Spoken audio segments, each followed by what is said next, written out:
In this video, we're going to dive into the habits of some of the most successful people on this planet. And these aren't the same generic things you hear over and over again all over the place. Things like, well, Warren Buffett reads 3 hours a day. Everybody knows that, and you're not going to hear that here. I'm going to give you the hard-hitting stuff that you probably haven't heard about before. The things that really make these guys tick, and the things that help propel them to the 9-figure bank accounts that they currently have. Or maybe you want to adopt even just one or two of these traits to help you achieve the goals you're working on right now. There's going to be 6 billionaires we're going to talk about and a recommendation from each. Probably number 2's worth the price of admission alone, and the 6th one is Jeff Bezos and how he's thinking about the future. And don't forget to subscribe and like this page.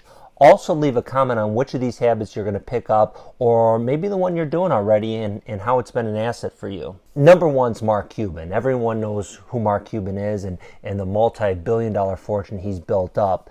He's just such a laid-back billionaire. He seems so cool. He seems really nice, super chill, and he seems like he would have been a great guy to work for, right? Nope. He's openly talked about, and this is years ago, he doesn't talk about this now, but he talked about this many years ago, how when he was building his company, he had rows of desks of salespeople, and all he would do all day is walk up and down those aisles, making sure everybody was on the phone.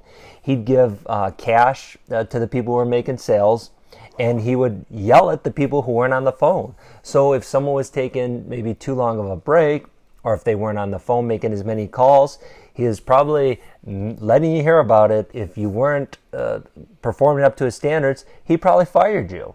And again, that's the intensity that these guys have. So after they make their money, they seem really cool and laid back. But while they're doing it, they're not laid back. And he also talked about how he didn't drink while he was building his businesses. In his words, he said, going into work hungover even one day a week is not a good career move. Number 2, Michael Ovitz. Maybe you've never heard of him. He ran a Hollywood talent agency, and he's represented people like Sylvester Stallone and the author Michael Crichton, and he's built a net worth well into the hundreds of millions of dollars. And this is one I really find interesting. I hope it conveys to you the same way I see it. He said he liked to get as much done in each 24 hours, in each calendar box. So just picture a box that you see on your calendar, and in his mind, what he talked about, he would just cram as much into each day as he can get done. And what he said, according to James Andrew Miller in his book Powerhouse, Ovitz said, "I never thought anything I did was big enough. During those years, I believed any idle moment was a waste of time. It was critical for me that in the course of a day, I got more done than anyone else."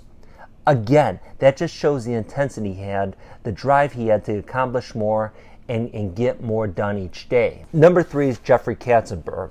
He was an executive. He still is an executive, and he was a longtime executive at Disney. And he's built a net worth of around $1 billion.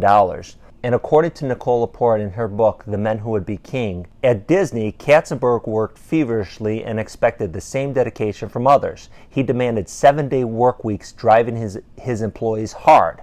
He had a reputation for stinginess. He was a kind of always-on achievement junkie that Hollywood considered its own breed. But unlike some, Katzenberg actually delivered more than lip service. And he was quick to thank those who sweated it out with him, even if it meant making 300 phone calls a day. That is incredible.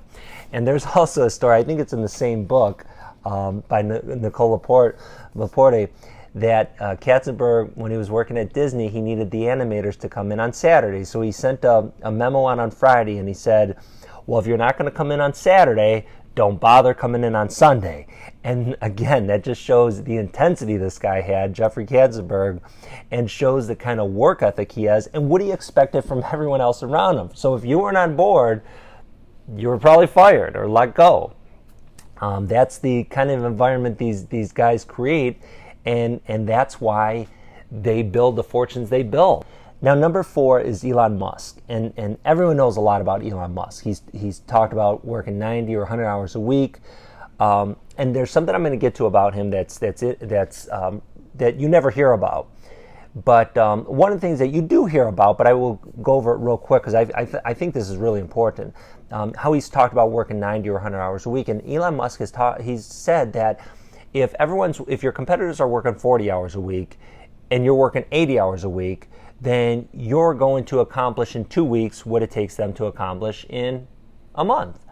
Which I think I think that might be oversimplified, and I don't think things are always that easy. But it's an interesting way to look at it, and if you are working 80 or 100 hours a week, you're probably going to accomplish a lot more than people you're competing against. So if you bring that kind of intensity, it will probably pay off. Now, the things you don't always hear about, what they don't broadcast, is he's talked about this. Now, we all know Elon Musk has many kids by many different women. Which is fine. And he talked about when he had his first 4 kids with his first wife, that even when they were growing up, that he didn't ever spend quality time with them. He said when they were young, even when they were sitting on his lap and they were watching TV at night, he was on his computer working. He was never given his full attention to his kids. And again, that's what he has said, and there's no judgment on that. But that shows that there's trade-offs, and there's things that these guys give up to build these fortunes, and maybe they don't give up. Maybe it's not giving something up to them. Maybe it's just they're so single-minded that they don't care about anything else. Maybe they do. I don't know. But let's jump into number 5. And again, this is probably someone you've never heard of. His name is Thomas Petterfree. He built a multi-billion-dollar net worth trading stocks. But when he was broke, he tells an interesting story in Christopher Steiner's book, Automate This. Steiner explains, smoking a cigarette staring at his small kitchen table in his Upper East Side rental, Petterfree thought he needed to dedicate even more of his life, his money, and his attention to trading. Although by most standards he was already manically focused.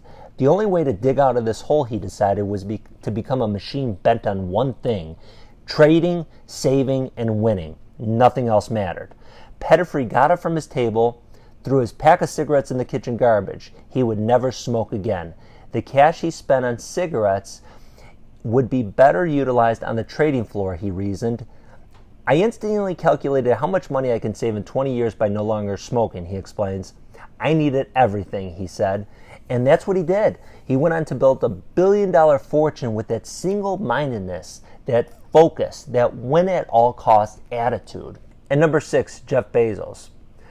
Jeff Bezos has a lot of things going for him, but one of the things I find fascinating about him is how he will look at the chessboard and is already thinking 3 moves ahead, while the rest of us are concentrating on the move we're making at the moment.